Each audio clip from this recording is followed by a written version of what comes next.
नमस्कार। Meera girls college आपका स्वागत करता है और आज का हमारा वीडियो एमए फाइनल की छात्राओं के लिए है। हम लगातार जैनेंद्र के निबंधों पर चर्चा कर रहे हैं और छोटे छोटे निबंध इन्होंने लिखे हैं और काफ़ी संख्या में हमारे पाठ्यक्रम में निबंध है। जैनेंद्र अगर हम एक निबंधकार के रूप में लें तो इतने बड़े निबंधकार तो नहीं प्रतीत होते जब हम उनके निबंधों को पढ़ते हैं। जो एक उत्कृष्टता आचार्य प्रसाद द्विवेदी, रामचंद्र शुक्ल या विद्यानिवास मिश्र आदि तमाम निबंधकारों का जो एक जो लेवल है उस जो है स्तर के मुझे नहीं लगे व्यक्तिगत रूप से।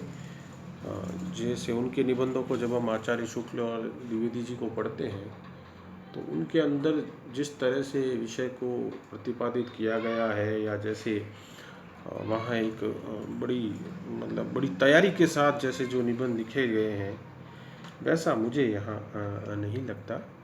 तो अगर हमें विवेचना करनी आए, ऐसा प्रश्न आए कि जैनेंद्र कुमार के निबंधों की विशेषताओं या निबंध कला की विवेचना करो, तो केवल हम प्रशंसा या जो है गुणों की बात ही नहीं करते, वरन जो है हम उनकी किसी भी रचनाकार को उसके संपूर्ण रूप में देखा जाना चाहिए। श्रद्धा भाव या जो है वो जो होता है केवल गुणों की ओर ध्यान देना हमारे साहित्य के हित में नहीं होता। तो हम ये बात उस प्रश्न के उत्तर में लिख सकते हैं। आज का हमारा जो निबंध है वह है साहित्य और समाज। बहुत पुराना विषय है, हमेशा से चर्चा में रहा है। लगभग सभी साहित्यकारों ने कभी ना कभी अपनी रचनाओं में इस मुद्दे पर बात की है और जितनी हिंदी के आलोचना पद्धतियाँ हैं वो कमोबेश इसी से जूझती है कि साहित्य और समाज का क्या संबंध होना चाहिए और क्या साहित्य जो है वह समाज का दर्पण होता है। जो है ये एक अक्सर कहा जाता था कि साहित्य समाज का दर्पण होता है और मुक्तिबोध ने इस बारे में कहा था कि दर्पण तो एक निष्क्रिय जो है वह चीज़ होती है। तो हम कैसे साहित्य को एक ऐसा जरिया माने जो किसी निष्क्रिय चीज़ को प्रतिबिंबित करता हो, बल्कि साहित्य तो उससे आगे बढ़कर जो है वह समाज को राह दिखाने वाला है, जो प्रेमचंद ने कहा था। और जैसा कि प्रेमचंद कहते हैं कि वो केवल मनोरंजन या उस कला उसका मन बहलाव का साधन नहीं है। तो हिंदी साहित्य में दो वर्ग है।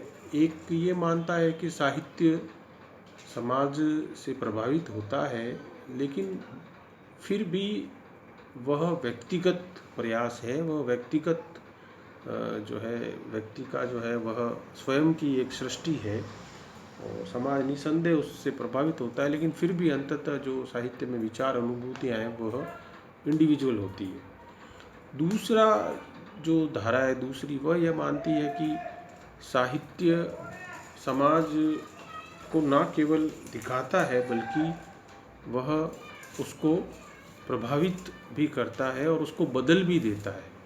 तो दूसरी धारा जो है वो साहित्य को समाज का एक बदलाव का एक जो है औजार मानती है और वह धारा मार्क्सवाद से प्रभावित होकर ये कहती है कि साहित्य संस्कृति के उन जो है औजारों में से है जो एक समाज को बदलने या बेहतर करने के लिए जो है वह एक बढ़िया प्लेटफॉर्म होता है, उसके द्वारा हम लोगों को जगा कर जो है समाज को बदल सकते हैं। तो इस तरह से जो है साहित्य और समाज का काफ़ी लंबे समय से इनके बीच में संबंधों को जानने के लिए, इनके बीच के फ़र्क को, इनके बीच की समानता को, इनके बीच के अंत प्रक्रियाओं को जानने समझने के लिए विचार होता रहा है। और उसी दिशा में जो है यह जैनेंद्र कुमार का निबंध है साहित्य और समाज, जो साहित्य को समाज से लेकर जो उसके संबंध हैं उस पर जो है वह चर्चा करता है। और हम इसका जो है उसको पढ़ना अब शुरू करते हैं। साहित्य और समाज। हिंदी साहित्य में अब जो नई शक्तियाँ आ रही है उनमें बहुभाग को सामाजिक मान्यता प्राप्त नहीं है। यानी पहली लाइन में ही रचनाकार क्या कहता है कि अब जो हिंदी साहित्य जो लोग नए लोग लिख रहे हैं, जब जैनेंद्र कुमार जब की बात कर रहे हैं काफ़ी वर्षों पहले, और आज भी ये सच्चाई है, उसमें से ज़्यादातर को जो है वो सामाजिक मान्यता प्राप्त नहीं है।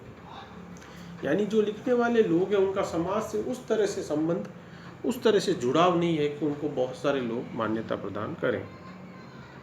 ये बड़ा रोचक तथ्य है कि कबीर और तुलसी तथाकथित हमारे किसी बड़े विश्वविद्यालय में या कोई बहुत वैसे पढ़े लिखों कि उस जमात का हिस्सा हम नहीं मान सकते उनको। तुलसी तो फिर भी बहुत कुछ जानते थे, कबीर को हम उस तरह से। लेकिन क्या ये आश्चर्य की बात नहीं है कि आज 500-600 साल पहले बाद भी जो है उनकी रचनाएं हम हमारे समाज में स्थान लिए हुए हैं। ना केवल बल्कि जनमानस भी अगर किसी साहित्यकार को जानता है तो वो कबीर, तुलसी, और आधुनिक काल में हम बात करें तो मुंशी प्रेमचंद, इन्हीं को जानता है।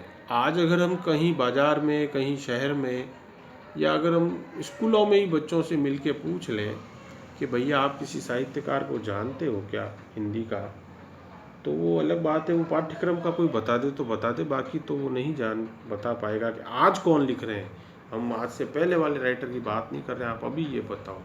वही बात ये कह रहे हैं कि सामाजिक मान्यता नहीं है उनको। क्यों नहीं होती है?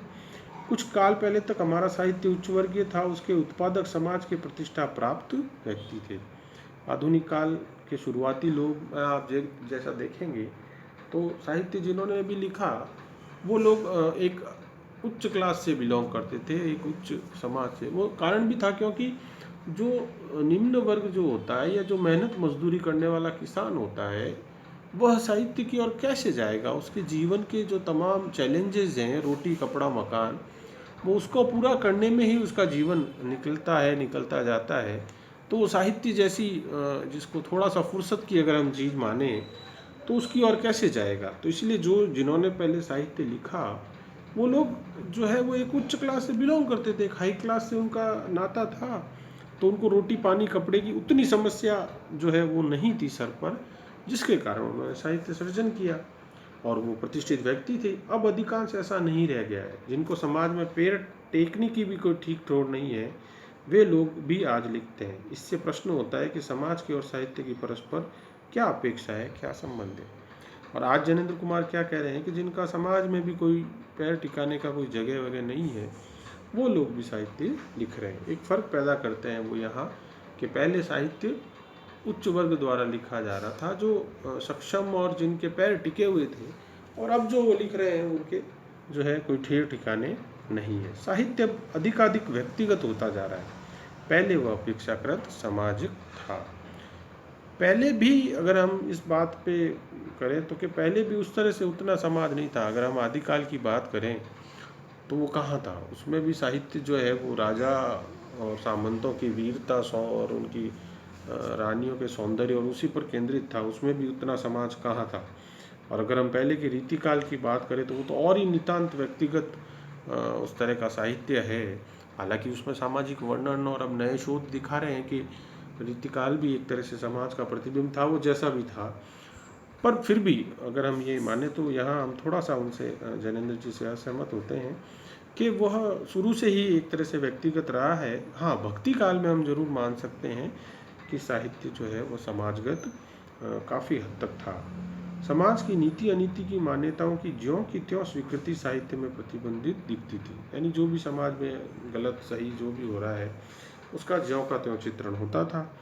अब उसी साहित्य में समाज की उन स्वीकृति और निर्णीत धारणाओं के प्रति व्यक्ति का विरोध और विद्रोह अधिक दिखाई देता है। अब जो साहित्य लिखा जा रहा है वो उन परंपराओं का विरोध करता है। क्यों करता है? क्योंकि आधुनिक काल ने हमारे मन मस्तिष्क को एक डेवलपमेंट प्रदान किया, हमारी सोसाइटी को डेवलपमेंट प्रदान किया, जिसके कारण मनुष्य ने प्रश्न करना सीखा, जिसके कारण स्त्रियों ने असहमति व्यक्त करना सीखा कि उनको नहीं पसंद है वो वहाँ विवाह नहीं करेंगे, उनको जो पसंद नहीं है वो जो है वो नौकरी नहीं करेंगे। तो ये सब क्यों हुआ? क्योंकि सामाजिक विकास, आर्थिक विकास ने एक तरह की आज़ादी, एक तरह की स्वतंत्रता प्रदान की जिसके कारण जो है वह यह जो चीज़ हुई, जिसके कारण जो है वो अब वैसा प्रतिबिंबित नहीं होता उसमें। हम उनको पहले नीति रिवाजों को अब उस तरह से नहीं मान रहा है हमारे समय। अतः ये कहा जा सकता है कि साहित्य यदि पहले दर्पण के तौर पर सामाजिक अव्यवस्थाओं को अपने बिंब प्रतिबिंब भाव से धारण करने वाली वस्तु थी, तो अब वो कुछ ऐसा तत्व है जो समाज को प्रतिबिंबित करे तो पर चाटुता से अधिक चोट दे और इस भांति समाज को आगे बढ़ाने का काम भी करे। और अब समाज में साहित्य कैसा हो गया है, जो प्रतिबिंब की तरह तो काम कर रहा है लेकिन वो उसे चोट भी पहुंचा रहा है, और पहुंचानी भी चाहिए। अगर जहाँ गलत है, जिस तरह का समाज हमारा अभी बना हुआ है, उसमें सब कुछ तो अच्छा नहीं है, बहुत सारी गलत चीज़ें हो रही है, तो कौन उसके ऊपर ध्यान दिलाएगा, कौन उस पर जो है वो बात करेगा, तभी तो समाज आगे बढ़ेगा। वही बात जैनेंद्र जी कह रहे हैं, साहित्य अब प्रेरक भी है। यानी ये बड़ी अंडरलाइन करने वाली एक लाइन है कि साहित्य अब प्रेरक भी है, यानी अब वो बदलाव का, परिवर्तन का जो है वह प्रेरणा प्रदान करने वाला भी है। पहला उस तरह से नहीं था, पहले साहित्य वह झलकता ही नहीं, अब वह चलाता भी है। हमारी बीती ही उसमें नहीं, हमारे संकल्प और हमारे मनोरथ भी आज उसमें भरे हैं। यानी साहित्य आज जो है वह केवल यही नहीं दिखा रहा है कि जो है क्या चल रहा आ रहा था क्या था, अब उसमें हमारे संकल्प और मनोरथ भी आ रहे हैं।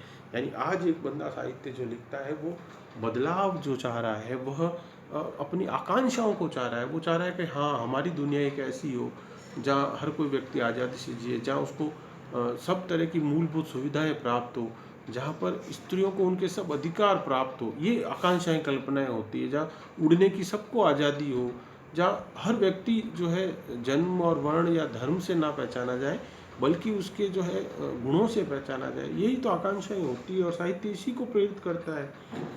जो समाज के प्रति विद्रोही है, समाज के नीति धर्म की मर्यादाओं की रक्षा की जिम्मेदारी अपने ऊपर ना लेकर अपनी ही राह चल रहा है, जो बहिष्कृत और दंडनीय है, ऐसा आदमी साहित्य सर्जन के लिए आज एकदम अयोग्य नहीं ठहराया जा सकता। यानी ऐसे लोग भी जिनको हम तथाकथित भाषा में जो है समाज के उस ढांचे से बाहर का मानते हैं और जो बहिष्कृत होते हैं, जो दंडनीय होते हैं, ऐसे व्यक्तियों को भी आज हम एकदम अयोग्य नहीं ठहरा सकते। उल्टा अब तो जो साहित्य पिछले 50-100 साल में लिखा जा रहा है वो तो इन्हीं लोगों को केंद्रित करके लिखा जा रहा है जिनको हमने आज तक बहिष्कृत कर रखा है, आज तक हमने उनको उस तरह से देखा नहीं। और आप उन सब विचारधाराओं को जानते हैं जो साहित्य में नए उन आयामों को ला रही है। प्रत्युत देखा गया कि ऐसे लोग भी जो आज दुत्कारे जाते हैं पर अपनी अनोखी लगन और निराले विचार साहित्य के कारण आदर्श भी मान लिए जाते हैं। ऐसे बहुत सारे जो है वो लोग हैं जिनको धुतकारा गया है, जिनको उस तरह से जो है अनोखीपन था। हमेशा जो नया चीज़, जो नया बदलाव, एक परिवर्तन लाता है, उसको हमेशा से समाज जो है पहले उपेक्षा करता है, फिर निंदा करता है। जब उपेक्षा और निंदा भी नहीं कर पाता है तो उसकी हत्या करता है, जब वो भी नहीं हो पाता है तो उसको बहिष्कृत करता है, उसको श्रद्धा की वस्तु बना देता है। तो ये तो हमेशा से हमारे यहाँ हुआ, लेकिन बाद में वही लोग आदर्श माने जाते हैं। एक समय सीमा उस समय गुजर जाती है, तब हमें लगता है कि नहीं, वो व्यक्ति कितना सही था, वह साहित्यकार कितना सही था। गोस्वामी तुलसीदास सबसे बड़ा उदाहरण है आपके सामने। बचपन जब पैदा हुए तो माँ की मृत्यु हो गई। पिता ने दूसरे समाज के लोगों के जो उस समय पाखंड और जो जितना उनका उस तरह का था, उन्होंने बोला ये मनुष्य है, इसको छोड़ दो। तो पिता ने उस बच्चे को, बेचारे जन्मजात बच्चे को जो है परित्यक्त कर दिया, बाहर छोड़ के आ गए उसको फिर दासी जो थी उन्होंने उसको पाला। तो वो बच्चा जो जन्म से उसने बेचारे ने जो है परित्यक्त और एक उपेक्षा और एक जो है ऐसा जीवन जिया जिसमें खाने के मोहताज रहे, जिनमें उनको लिए एक एक रोटी जुटाना भारी पड़ गया। ऐसे तुलसीदास वही बात कह रहे हैं कि उत्कारे जाते हैं, उनको अनोखी उस पर। और वही आदमी जब रामचरितमानस लिख देता है और जब वो इतना बड़ा साहित्यकार, जब समाज को पता चलता है, तब वही पूजे जाते हैं। और आज जो है सबसे ज़्यादा किस साहित्यकार का हमारे हिंदी समाज में अगर जानने वाले या लोग जिनको जानते हैं तो वो गोस्वामी तुलसीदास है।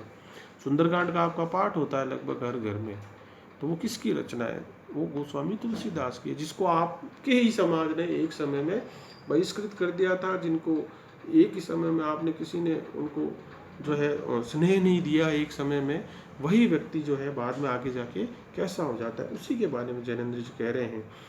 वे लोग जो विश्व के साहित्य आकाश में द्वितीय नक्षत्रों की भांति प्रकाशित है, बहुधा ऐसे थे जो प्रारंभ में तिरस्कृत रहे। बिल्कुल, मतलब कई रचनाकार ऐसे हैं। कबीर को मारने की साजिश हुई थी बनारस में। कबीर से सब परेशान हो गए थे, ये कौन सी बात करता है, ये जन्म से बराबरी की बात करता है, ये नया चीज़ कहाँ से लेके आया, क्यों ना सिकंदर लोदी से इसको मरवा दिया जाए, क्यों ना जो है इसकी शिकायतें की जाए। तो जिन जिन लोगों को शुरू में बहिष्कृत और वैसा किया गया, वही बाद में समाज में गौरवान्वित हुए। उन्होंने अपने जीवन विकास में समाज की लांछना की वैसे ही परवाह नहीं की जैसे समाज की सम्मानना की। और उन्होंने अपने वो हमेशा जो है वो बंदा एकदम न्यूट्रल रहता है। जो सच्चा संत होता है, सच्चा साहित्यकार होता है, उसको फर्क नहीं पड़ता कि समाज उसको माला पहना रहा है या उसको गाली दे रहा है। उसके लिए दोनों ही वो पता है कि ये तो मतलबी समाज है, ये तो तुरंत समय के साथ बदलता है। पहले जो बच्चा जिसको हम जानते नहीं हैं, अगर वो किसी अच्छे पद पे चला जाता है तो हम ही अपने मुंह से कहते हैं कि अरे ये तो मेरा भतीजा है, ये तो मेरा भांजा था, मैं तो इसको जानता हूँ, ये लड़की तो मेरी जो है मैंने इसकी फ़ीस भरी थी। और ये सब बातें जो है ये तो हमारा ट्रेंड रहा है। जैसे समाज उनके कल्पनाशील हृदय ने अपने लिए एक आदर्श स्थापित कर लिया और बस वे उसकी सीधी रेखा में बढ़ते रहे। बस हमने ये मान लिया कि हाँ, यह समाज का काम था कि उनकी अवज्ञा करे अथवा पूजा करे। और ये सोसाइटी ने जो है वह साहित्यकारों या ऐसे व्यक्तियों के साथ ये उनका काम था कि वो उनको पूजा करे या उनकी अवहेलना करे। जिनके स्वार्थ जुड़े हुए होते हैं वो नहीं चाहते कि बदलाव हो, वो नहीं चाहते कि कोई व्यक्ति किसी को जगाए, सच का प्रचार करे, तो वो लोग अवहेलना करते हैं। और जिन लोगों को परिष्कार करना है, बदलाव करना है, वो लोग उनको सम्मान करते हैं। यही जो बातें होती है साहित्यकारों के साथ। और भी हम आगे साहित्यकारों की बातें करेंगे। तब तक के लिए धन्यवाद।